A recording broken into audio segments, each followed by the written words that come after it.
ओम शांति।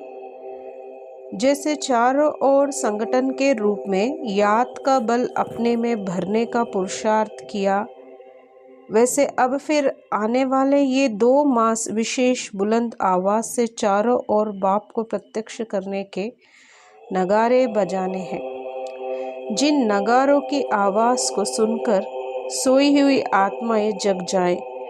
चारों ओर ये आवाज कौन सा है और इस समय कैसा श्रेष्ठ कर्तव्य चल रहा है। हर एक आत्मा अपना श्रेष्ठ भाग्य अभी ही बना सकती है। ऐसे ही चारों ओर भिन्न भिन्न युक्तियों से भिन्न भिन्न प्रोग्राम से बाप की पहचान का नगाड़ा बजाओ। इन 2 मास में सभी को इस विशेष कार्य में अपनी विशेषता दिखानी है।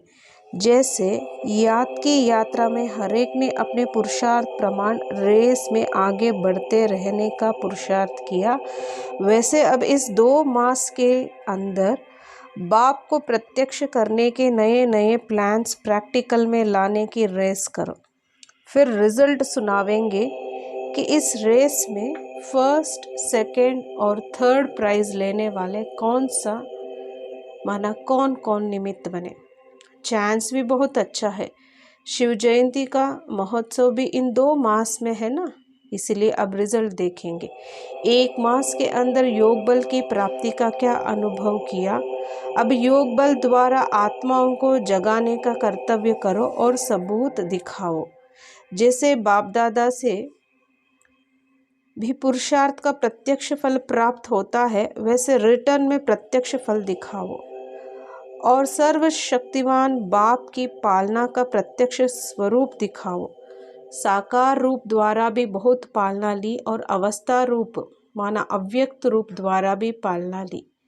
अब अन्य आत्माओं की ज्ञान की पालना करके उनको भी बाप के सम्मुख लाओ और बाप के समीप लाओ। ड्रामा में अब ये जो समय चल रहा है अथवा अभी का जो ये वर्ष चल रहा है, इसमें बहुत अनोखी बातें देखेंगे। इसके लिए आरंभ में विशेष याद का बल भरने का चांस मिला है। अब बहुत जल्दी नए नए नज़ारे और नई नई बातें सुनेंगे और देखेंगे। इसके लिए अव्यक्त स्थिति और अव्यक्त मिलन का विशेष अनुभव करना है, जो किसी भी समय मिलन द्वारा बुद्धि बल से अपने पुरुषार्थ व विश्व सेवा के सर्व कार्य में सफलता मूर्त बन सको। अब अव्यक्त मिलन का अनुभव किया। जिस समय चाहो, ये जिस परिस्थिति में चाहो, उस समय उस रूप से मिलन मिलाने का अनुभव कर सकते हो। क्या ये प्रैक्टिस हो गई? जब थोड़ी सी प्रैक्टिस की है तो उसको बढ़ा सकते हो ना। तरीका तो सभी को आ गया है। ये तो बहुत सहज तरीका है, जिससे जिस देश में जिस रूप में मिलना चाहते हो वैसा अपना वेश बना लो।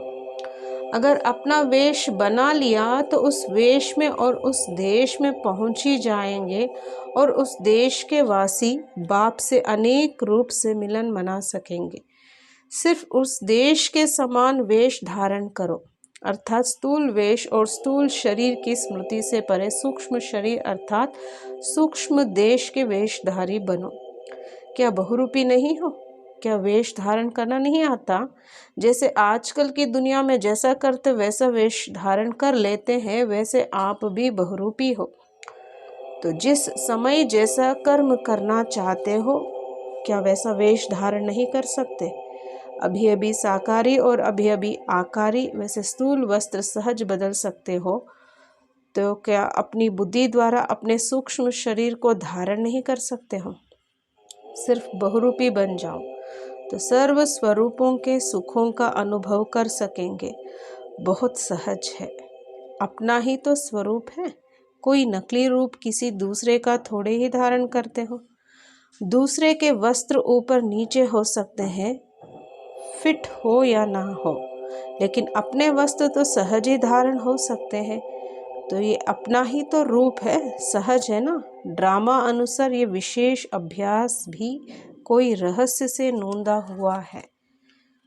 कौन सा रहस्य भरा हुआ है? टच होता है। जो भी सभी बोल रहे हैं सभी यथार्थ है, क्योंकि अब यथार्थ स्थिति में स्थित हो ना, व्यर्थ स्थिति तो नहीं है, समर्थ शक्ति स्वरूप की स्थिति है ना। अब ड्रामा की रील जल्दी परिवर्तन होनी है। जो अब वर्तमान समय चल रहा है ये सभी बातें परिवर्तन होनी है।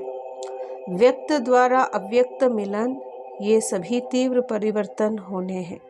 इस कारण अव्यक्त मिलन का विशेष अनुभव विशेष रूप से कराया है और आगे भी अव्यक्त स्थिति द्वारा अव्यक्त मिलन के विचित्र अनुभव करेंगे। इस वर्ष को अव्यक्त मिलन द्वारा विशेष शक्तियों की प्राप्ति का वरदान मिला हुआ है।